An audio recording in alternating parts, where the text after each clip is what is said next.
Yes sir. तो जैसा कि आज का अगर डेटा देखा जाए तो 11,000 से ज्यादा हमारे क्या कहते हैं क्रांतिकारी कहें या फिर हमारे सैनिक कहें शहीद हो चुके हैं। तो इन समय समय पर सुनते रहते हैं और उनकी क्रांतियां क्या कहते हैं वो किताब में सिलेबस में हर जगह हम उनके बारे में सुनते हैं। हर तरीके से हम उनके बारे में सुनते हैं, वो चाहे न्यूज हो, आर्टिकल्स हो, सोशल मीडियाज हो।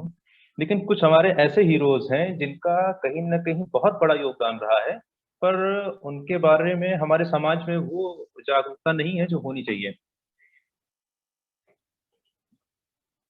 हाँ, तो उनके बारे में हमारे पास वो जागरूकता नहीं है जो होनी चाहिए। तो उसी में से एक है हमारे श्री खुदीराम बोस जी। खुदीराम बोस जी 18 साल की उम्र में शहीद हो गए थे। और इनका जन्म अगर हम आज की डेट की बात करें तो आज ये डिस्ट्रिक्ट, अगर हम ईस्ट बंगाल आज की डेट में ये बांग्लादेश बन चुका है। तो ये बहुत पहले की बात है, तभी ईस्ट बंगाल हुआ करता था इंडिया में। तो इनका जन्म मेदिनीपुर डिस्ट्रिक्ट बंगाल में हुआ था। और जितने भी हमारे स्वतंत्रता सेनानी हैं इन सब का सिर्फ एक ही मोटो था, वो था secular India. Secular India means freedom from the Britishers, as in regard with there should be no foundation of caste freedom, caste creed और समथिंग लाइक दैट। मतलब कि हम जाति से, धर्म से, इन सब भावनाओं से अगर हम ऊपर उठ जाते हैं तब उसे सेकुलरिज्म कहते हैं। तो हमारे जितने क्रांतिकारी थे उन सब का सिर्फ एक ही मोटो था। तो खुदीराम बोस जी के बारे में अगर कुछ बात करें तो इनका फैमिली बैकग्राउंड काफी अच्छा था। और इनके जो पेरेंट्स थे वो जब इनकी आयु 6 वर्ष की थी मात्र तभी वो एक्सपायर हो गए थे। तो इनका पालन पोषण जो भी था वो इनकी जो बहन जी थी उनकी देखरेख में हुआ। और ये काफी अच्छे स्कूल से इन्होंने हाई स्कूल की डिग्री ली। एक्चुअली तब का जो एरा था उसमें सब लोग कॉलेज नहीं जाते थे, बहुत कम लोग कॉलेज जाते थे। और सबके कह सकते हैं कि सबके भाग्य में एजुकेशन नहीं थी उस समय। जिनके पास बहुत अच्छी इकोनॉमिक स्टेट थी वही एजुकेशन को ले पाते थे, क्योंकि we were dependent on the Britishers, totally we were dependent on the other authorities. हमारे पास खुद का कुछ नहीं था उस समय। पहला कॉलेज भी अगर जब हमारे यहाँ खुला तो वो हिंदू कॉलेज था जो कि लाला लाजपत राय जी ने खुलवाया था। तो इन्होंने हाई स्कूल किया जो कि एक कॉन्वेंट स्कूल, अगर हम आज की डेट से कंपेयर करें तो कुछ ऐसा मान लीजिए। तो इनका एजुकेशन जहाँ पर ये रहते थे Medinipur district west east Bengal में ही, वहीं पर एक हमारे और क्रांतिकारी हैं औरबिंदो घोष। वो एक बार आए थे और उन्होंने कुछ भाषण दिया था वहां पर, या उनका एक हम कह सकते हैं कॉन्फ्रेंस या लेक्चर हुआ था। तो औरबिंदो घोष एक ऐसी पर्सनालिटी है जिनसे कई सारे हमारे स्वतंत्रता सेनानी प्रभावित रहे हो, चाहे वो हमारे सुभाष चंद्र बोस जी रहे हों, और क्या कहते हैं चाहे वो हमारे खुदीराम बोस जी रहे हों। बहुत सारे लोग ऐसे थे जो कि इनकी विचारधारा से प्रभावित थे बेसिकली। तो ये इनके जीवन का सबसे महत्वपूर्ण पार्ट था क्रांतिकारी बनने का। उनके भाषण से ये इतना प्रभावित हो गए थे कि ये कैसे है और हम इसको, इस परिस्थितियों को कैसे, हम इस परिस्थिति को कैसे बदल सकते हैं बेसिकली। ये मोटो था, क्योंकि हमारा जो ओवरऑल अगर हम मोटो की बात करें तो फ्रीडम था। तो उसके बाद जो है इन्होंने रिपब्लिकन के लिए क्या कहते हैं पेट्रियोटिज्म और नेशनलिज्म, दो भावनाएं थी एक्चुअली उस समय। दो भावना के क्रांतिकारी हमारे हिंदुस्तान में थे, कुछ थे पैट्रियोटिक और कुछ थे नेशनलिज्म। तो पैट्रियोटिक का मतलब होता है कि जब हम अपने देश के लिए कुछ करना चाहें तब वो पैट्रियोटिज्म होता है। और नेशनलिज्म की बात करें कि हम अपने देश के विरुद्ध कुछ सुन ही नहीं सकते, मतलब जो हम कह रहे हैं और जैसा हम कह रहे हैं वही उचित है उस। तो ये बेसिकली पैट्रियोटिज्म की भावना से भरे हुए व्यक्ति थे। और इन्हें ये क्या कहते हैं ईस्ट बंगाल से बाहर आकर के, शायद मुझे डेट प्लेस याद नहीं है, बिहार की बात है कहाँ की बात है, ये कहीं पे प्रचार कर रहे थे और पैम्पलेट्स वगैरह बांट रहे थे। और उस समय हमारा कम्युनिकेशन उतना अच्छा नहीं था, मतलब इलेक्ट्रॉनिक मीडिया, प्रिंट मीडिया ये सब उतनी एक्टिव नहीं थी। जैसे आज की डेट की बात करें, उस समय सिर्फ प्रिंट मीडिया ही था, इलेक्ट्रॉनिक मीडिया था ही नहीं। प्रिंट मीडिया में भी हमारे पास न्यूज़पेपर था और पैम्पलेट्स थे, जिनके माध्यम से हम कुछ अपने विचार इधर उधर शेयर कर सकते थे। तो पैम्पलेट बांटने के दौरान इन्हें जो है अंग्रेजी सरकार ने पकड़ लिया, क्योंकि अलाउड नहीं था कि हम उनके। और उसके बाद जब इन्हें जज के सामने पेश किया गया तो बहुत अच्छा वाकया आता है, इतिहास अगर हम लोग पढ़ें तो वहां पे ये आता है, ये लाइन लिखी है। इन्होंने किसी व्यक्ति ने इनके ऊपर बुक लिखी है, तो उसमें ये लिखा है कि जब जज ने पूछा इनसे कि आप क्या संदेश देना चाहते हैं और ये क्या मतलब आप क्यों कर रहे थे, तो एक्चुअली जब इन्होंने क्रांतिकारी के फेज में आए थे तब इन्होंने बॉम्ब बनाना सीखा था स्टार्टिंग फेज में। तो इन्होंने हंसते हंसते जज जज से कहा था कि मैं आपको एक चीज सिखा सकता हूँ कि बॉम्ब कैसे बनाया जाता है। तो आप एज्यूम कर सकते हैं तब इनकी उम्र 15 साल थी महज। तो जिस उम्र में हम लोग ये डिसाइड नहीं कर पाते हैं कि हमें कौन सा सिलेबस चूज करना चाहिए, कौन सा कॉलेज चूज करना चाहिए, कौन से कपड़े पहनने चाहिए, हम ये डिसाइड नहीं कर पाते हैं। उस उम्र में व्यक्ति ने ये डिसाइड कर लिया कि हमें देश के लिए क्या करना है। तो ये एक बहुत ही बड़ी सीखने वाली चीज है इसे, और इनकी आयु के हिसाब से इनका बलिदान बहुत बड़ा रहा है, वो चाहे हम देश की बात करें या फिर हम समाज की बात करें। और उस समय अवेयरनेस फैलाने के लिए सिर्फ एक उस समय अवेयरनेस फैलाने के लिए सिर्फ हमारे पास एक ही मीडियम हुआ करता था, वो था न्यूज़पेपर। और उस समय जो न्यूज़पेपर भी सबसे फेमस न्यूज़पेपर था वो जुगांतर था। जहां तक मुझे याद है जुगांतर सबसे फेमस न्यूज़पेपर था उस समय का। वो सिर्फ क्रांतिकारी विचारधारा का ही समर्थक था। उसमें हर तरह की विचारधारा थी, और समय समय पे जो ब्रिटिशर्स की नहीं हुआ तो बहुत ही कठिन दौर था अपने आप को कनेक्ट कर पाना एक राज्य से, क्योंकि वहां पे हमारे यहाँ बेसिकली 3 प्रेसिडेंसीज हुआ करती थी। बंगाल प्रेसिडेंसी, बिहार प्रेसिडेंसी और कलकत्ता प्रेसिडेंसी। तो अलग अलग क्षेत्र में अलग अलग क्रांतिकारी थे, पंजाब में अलग थे, बिहार में अलग थे, कहीं और पे अलग थे। तो कनेक्ट कर पाना बहुत मुश्किल था उस दौर में। अगर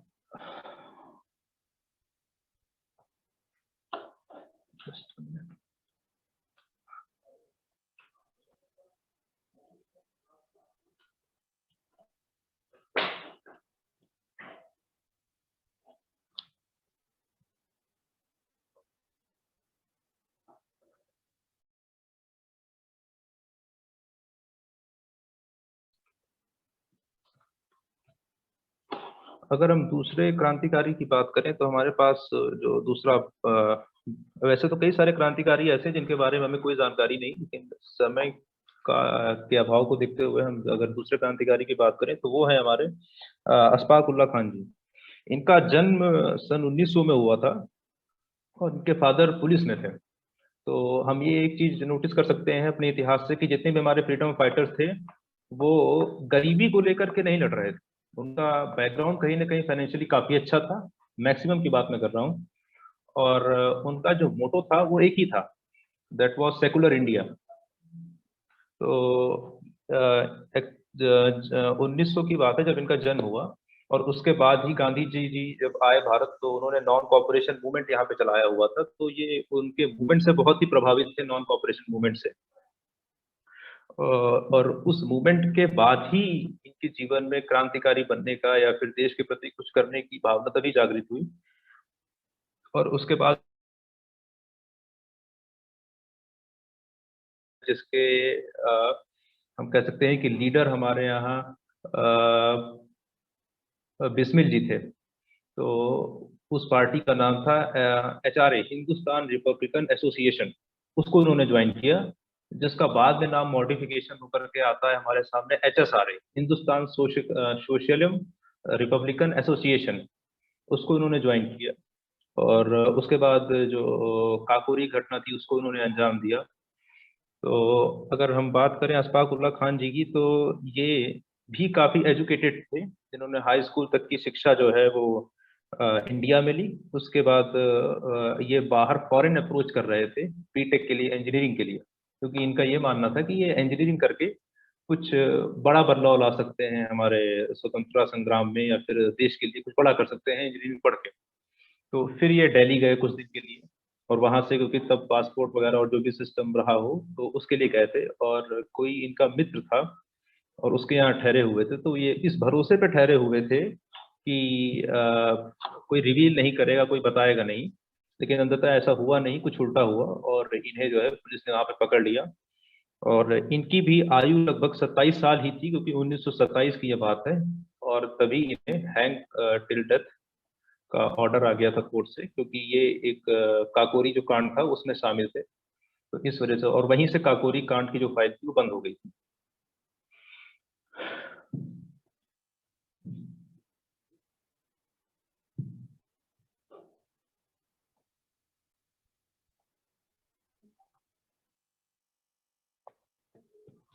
hope so my slide is changing, please confirm me. Sir मेरी स्लाइड चेंज हो रही है? Yes, fairly. Okay sir.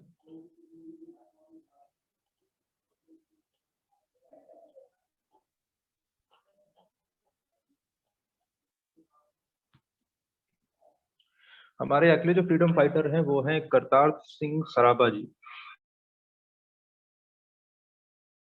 इसमें और डीप में इनके बारे में थोड़ा सा बात करेंगे, लेकिन फिलहाल जहां तक अगर हम इनकी बात करें, करतार सिंह सराभा जी की, तो ये 24 मई 1896 में इनका जन्म हुआ था, जिस पंजाब के एक गांव में, और उस गांव का नाम था सराबा, जो कि इनके नाम के आगे ऐड कर दिया गया बाद में, करतार सिंह सराबा। और ये अकेले लड़के थे अपने परिवार में। He was the only son of his family.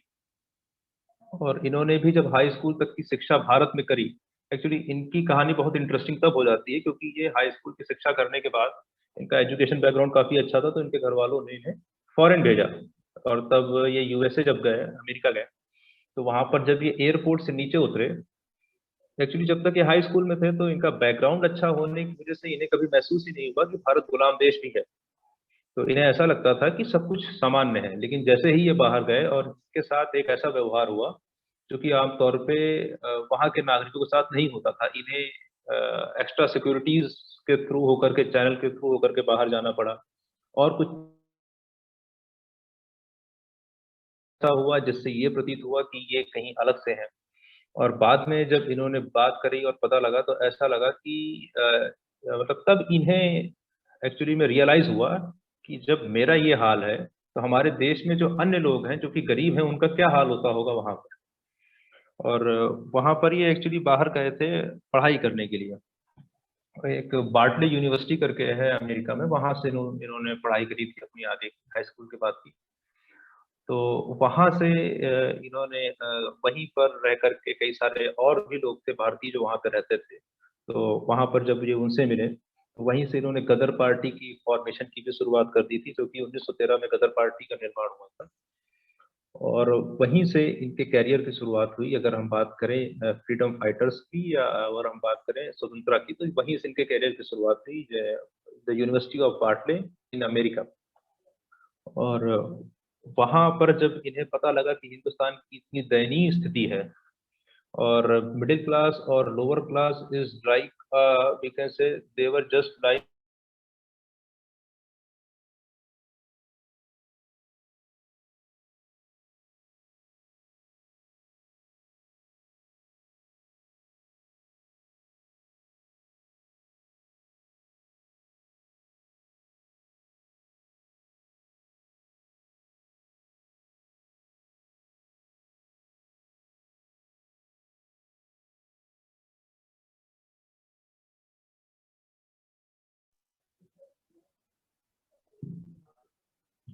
तो हमारे सबसे आखिरी में प्रेजेंटेशन में मैंने रखा है सरदार भगत सिंह जी को। वैसे इनके बारे में हम बहुत कुछ जानते हैं, लेकिन मुझे लगता है कि हम लोग हमारे यूथ में अगर बात करें, तो हाँ, ये उतना फेमस नहीं है जितना इन्हें होना चाहिए, अगर इनके बलिदान की बात करें तो। और इन्होंने अपनी एक बुक में लिखा भी है, बुक में इन्होंने नहीं लिखा, किसी और ने लिखा है इन्हीं की ऑटोबायोग्राफी में, कि इन्होंने अपने आदर्श बताए हैं करतार सिंह सराभा जी को, जिनसे इनका जीवन बहुत प्रभावित रहा है। और हमारे जितने भी क्रांतिकारी रहे हैं, इनकी उम्र महज 18 से 30 साल ही थी। तो जहां तक देखा जाए कि स्वतंत्रता की बात, तो स्वतंत्रता में सबसे बड़ा योगदान हमारे यूथ का रहा है, और देश की सबसे ज्यादा क्रांतियों में योगदान भी यूथ का रहा है। थैंक यू, जय Hind. That is all from my side.